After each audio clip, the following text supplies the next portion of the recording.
আসসালামু আলাইকুম রহমতুল্লাহি ওবরাকাতুহ। সম্মানিত দর্শক, আওয়ামী লীগের রাজনীতির ভবিষ্যৎ কি? এই দলটি কি আদৌ টিকে থাকবে, নাকি ভারতের মদদে তারা আবার নতুন করে বাংলাদেশে ফিরে আসবে এবং ফিরে এসে অতীতে যা কিছু করেছিল সেগুলোকে আরো বহু বহু গুণ শক্তিমত্তা নিয়ে, কৌশল নিয়ে এবং প্রতিশোধ স্পৃহা নিয়ে তারা প্রতিপক্ষের উপর ঝাঁপিয়ে পড়বে, নাকি অতীতে যে সকল আওয়ামী লীগের নেতা এবং কর্মী খুন, ধর্ষণ, রাহাজানি, সামাজিক অপরাধ, আন্তর্জাতিক অপরাধ, মাদক চোরাচালান, অর্থ পাচার থেকে শুরু করে বিভিন্ন রাজনৈতিক গুন্ডামি, বদমায়েশি এবং অনৈতিক কর্মকাণ্ডে জড়িত ছিল তারা, তাদের যে অংশটি পালিয়ে গিয়েছেন, যে অংশটি দেশের মধ্যে পালিয়ে রয়েছেন অথবা দেশের বাইরে রয়েছেন, আর যারা ইতিমধ্যেই ধরা পড়েছেন, তাদেরকে কি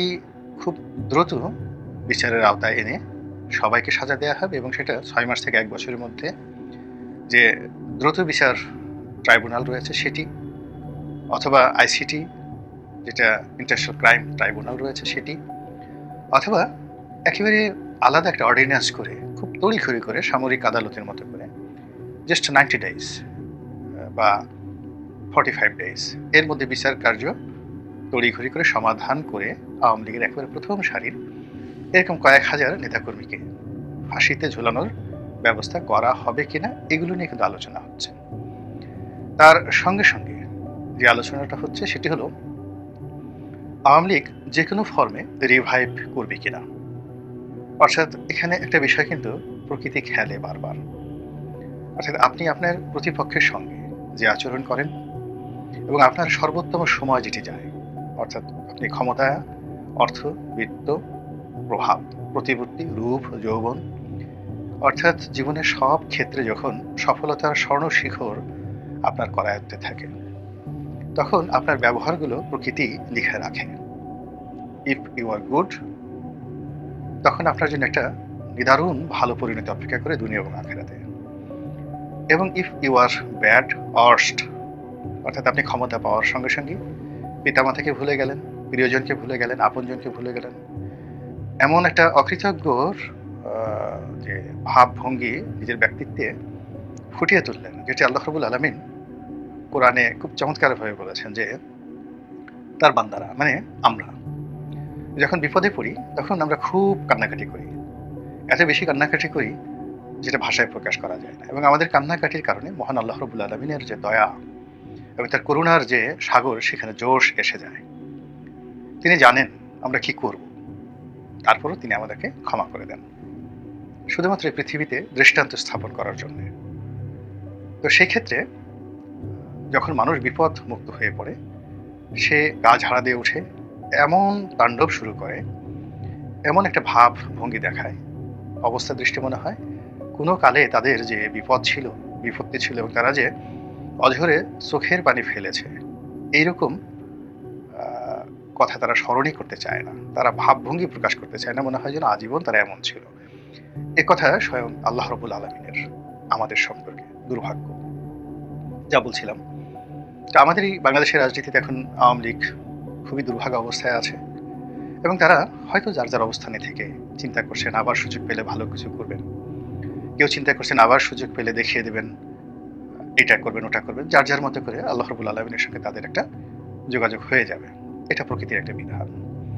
কিন্তু এই সময়ের মধ্যে গত ১০০ দিনে আমরা যে জিনিসটা দেখলাম যে গত ১৫ বছর ধরে কিংবা তারও অধিক কাল, ধরুন গত ২০ বছর ধরে যারা দুর্ভোগে ছিলেন, দুর্দশার মধ্যে ছিলেন এবং সেই দুর্ভোগ এবং দুর্দশা থেকে রক্ষা পাওয়ার জন্য অঝরে কেঁদেছেন, বারবার তওবা করেছেন জিন্দেগিতে আর রাজনীতি করবেন না, তাদের অনেকের এই পরিবর্তিত অবস্থায় আমরা যে রণমূর্তি দেখছি এবং তাদের যে কামনা, বাসনা, চাহিদা, অঙ্গভঙ্গি এবং তাণ্ডব, মন্দ কাজের তাণ্ডব, অকৃতজ্ঞতা, কৃতঘ্নতা, তারপর সন্ত্রাস, সব মিলিয়ে এই জমিনে এরকম একটা রসায়ন তৈরি করে ফেলেছে যে মানুষের মন বিগড়ে গিয়েছে। আমজনতা আবার আল্লাহ রাব্বুল আলামিনের কাছে নতুন করে প্রার্থনা করা শুরু করে দিয়েছে এবং আগামী দিনগুলো কেমন যাবে এটা নিয়ে অনেকেই আতঙ্কিত হয়ে পড়েছে এবং তারই প্রেক্ষিতে প্রকৃতিতে যা হয় নতুন করে আবার একটা শূন্যতা তৈরি হয়েছে, রাজনীতির শূন্যতা। এবং সেই শূন্যতা পূর্ণ করার জন্য বিভিন্ন অ্যাঙ্গেল থেকে বিভিন্ন রাজনৈতিক, বিভিন্ন অরাজনৈতিক প্রতিষ্ঠান, সংঘ, সংগঠন, দেশি এবং বিদেশি শক্তি এবং একই সঙ্গে চক্র তারা চেষ্টা করছেন, ভারত চেষ্টা করছেন নানাভাবে। আমাদের সীমান্তগুলোতে যা হচ্ছে এরকম বিশ্রী ঘটনা স্বাধীনতার পরে কখনো ঘটেনি, 47-এর পরে কখনো ঘটেনি। আবার পাকিস্তান এই মুহূর্তে যা করছে, আমেরিকা এই মুহূর্তে যা করছে, এবং অলানে ছাড়েন যখন ইংল্যান্ড, তারাও যা কিছু করছেন এবং বলছেন তা আমাদের অতীতের সকল হিসাবকে এলোমেলো করে দিচ্ছে। এই যে এত লম্বা ভূমিকা টানলাম, এর কারণ হলো এখনো যে বিষয়গুলো আমাদের কাছে মনে হচ্ছে যেগুলো অসম্ভব, আওয়ামী লীগের ফিরে আসা সম্ভব নয়, কিন্তু প্রকৃতিতে এমন অবস্থা তৈরি হয় যে গতকাল যাকে হত্যা করার জন্য আপনি ঘুষছেন বা মেরে ফেলার জন্য আপনি দৃঢ় প্রতিজ্ঞ ছিলেন, আজকে তার জীবন রক্ষা করার জন্য আপনি আপনার নিজের জীবনটি দিয়ে দিলেন। এরকম পরিস্থিতির ঘটনা হয়ে যায়। তো সেক্ষেত্রে আওয়ামী লীগের একটি পরিশুদ্ধ রূপ, অর্থাৎ আওয়ামী লীগ পরিশুদ্ধ হয়ে আসবে, নিজেরা সংগঠিত হবে এবং এদেশের রাজনৈতিক অঙ্গনে দীর্ঘমেয়াদে তারা অতীতের ভুল ভ্রান্তি থেকে বের হয়ে এসে একটা নতুন পরিশুদ্ধ আওয়ামী লীগ গঠন করবে। এরকম স্বপ্ন অনেকে দেখেন, যেটা বাংলাদেশে একেবারেই অসম্ভব। আমাদের এই দেশে রাজনীতিতে কেউ সরি বলে না, জামাত বলে না, বিএনপি বলে না, জাতীয় পার্টি বলে না, কেউ বলে না। কাজে আওয়ামী লীগ অতীতে বলেনি, এখনো বলছে না এবং আগামী দিনেও বলবে না।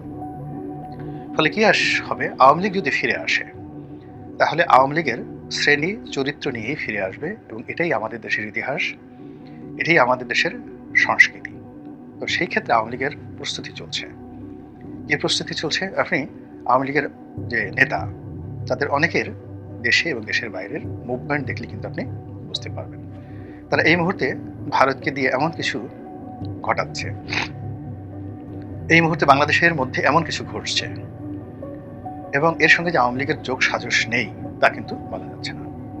তার সঙ্গে সঙ্গে বর্তমান সরকারের যে ভুল এবং ভ্রান্তি এবং তাদের নানা কর্মকাণ্ডে ব্যবসায়ী সমাজের মধ্যে যে বিরূপ প্রতিক্রিয়া তৈরি হয়েছে, বড় বড় কর্পোরেট হাউসগুলো দরকার হলে তারা তাদের সর্বস্ব বিক্রি করে অতীতের সেই যে স্বর্ণালী দিন যখন তারা গণভবনে যেতেন, প্রধানমন্ত্রীকে তোষণ করতেন, সেই সুদিন ফিরিয়ে আনার জন্য এখন তারা যে অবস্থার মধ্যে পড়েছে, তারা দরকার হলে আত্মাহুতি দিতেও প্রস্তুত। অনেক ব্যবসা প্রতিষ্ঠান বন্ধ হয়ে গেছে, অনেকে বন্ধ হওয়ার মতো অবস্থায় পড়েছে, অনেকের দেশ বিদেশে সহায় সম্পত্তি নিয়ে যেভাবে টান দিয়েছে, তার জন্য তারা সবাই মিলে একটি মরণ কামড় দেবে এবং একটি যাকে বলা হয় আওয়ামী লীগকে পুনর্বাসন করার জন্য একটি প্রকল্প তারা বাস্তবায়ন করবে। এটা একেবারেই স্বাভাবিক এবং আমরা পাক ভারত উপমহাদেশ নয়, সারা দুনিয়ার ইতিহাসে দেখেছি যখন একটা বিপ্লব হয় সেখানে খুব অল্প সংখ্যক ক্ষেত্রে বিপ্লব পরিপূর্ণভাবে সফল হয়। পৃথিবীতে যে কটি বিপ্লব একেবারে খুব পূর্ণ মাত্রায় সফল হয়েছে, সেই বিপ্লবের মধ্যে কিউবার বিপ্লব এবং এই যে বর্তমানে সৌদি আরব যারা চালাচ্ছেন ইবনে সৌদ পরিবার, তাদের সেই ওয়াহাবি বিপ্লব, এই দুটো বিপ্লব পরিপূর্ণভাবে আজ পর্যন্ত সফল হয়ে টিকে আছে। এর বাইরে অন্য যে বিপ্লবগুলো হয়েছে এর 99% বিপ্লবই প্রতি বিপ্লব দ্বারা প্রতিহত হয়েছে, ভ্যানিশ হয়ে গেছে এবং বেশিরভাগ ক্ষেত্রে সাবেক রেজিম, মানে যাদের বিরুদ্ধে বিপ্লব হয়েছিল তারা আবার প্রকারান্তে ফিরে এসেছে। তো আওয়ামী লীগ এই বিষয়গুলো, তারা বাংলাদেশে এখন যারা আওয়ামী লীগকে ভয় দেখাচ্ছেন তাদের সাথে 1000 গুণ বেশি বোঝেন, জানেন এবং তাদের সেই 1954 থেকে 1954 সাল থেকে আজ অবধি বিরূপ পরিস্থিতি মোকাবেলা করার অভিজ্ঞতা আছে, বিরূপ পরিস্থিতিতে টিকে থাকার জেনেটিক জিনগত যে বৈশিষ্ট্য, এটি আওয়ামী লীগের রক্ত, মাংস, অস্থি, মজ্জা এবং মস্তিষ্ক একেবারে পাকাপোক্ত হয়ে গেছে। কাজেই এই যে বর্তমান যে সমস্যাগুলো আমরা দেখছি, আওয়ামী লীগের লোকজন কিন্তু এই সময়ের মধ্যে সবকিছু তারা সামলে নিয়েছে। 99% আওয়ামী লীগের যারা লোকজন তারা এখনো বাংলাদেশে আছেন। বোঝার চেষ্টা করুন, 99% বেশি আওয়ামী লীগের যারা লোকজন এখন বাংলাদেশে আছেন, শুধু আছেন না, যার যার অবস্থানে গ্রামে গঞ্জে ব্যবসা বাণিজ্যের সব জায়গাতে একেবারে বহাল তবিয়তে আছেন। তাহলে যদি ৩৫ ভাগ লোক আওয়ামী লীগ করে, তার 1% আওয়ামী লীগকে আমরা যদি ধরি, ৯৯% আওয়ামী লীগ যার যার অবস্থানে আছে, আর 1% আওয়ামী লীগ বাস্তুচ্যুত হয়েছে, এক গ্রাম থেকে অন্য গ্রামে, এক শহর থেকে অন্য শহরে, এক জেলা থেকে অন্য জেলায়, অথবা বাংলাদেশ থেকে অনেকে পালিয়ে গেছেন। অনলি 1%। আবার এই 1%-এর মধ্যে যদি আপনি এটাকে ১০০ করেন, তাহলে দেখবেন যে ৯৯ জন লোক বাংলাদেশের মধ্যেই আছেন, আর একজন মাত্র লোক সীমান্ত পাড়ি দিয়ে ভারতে, লন্ডনে, আমেরিকাতে গিয়েছেন।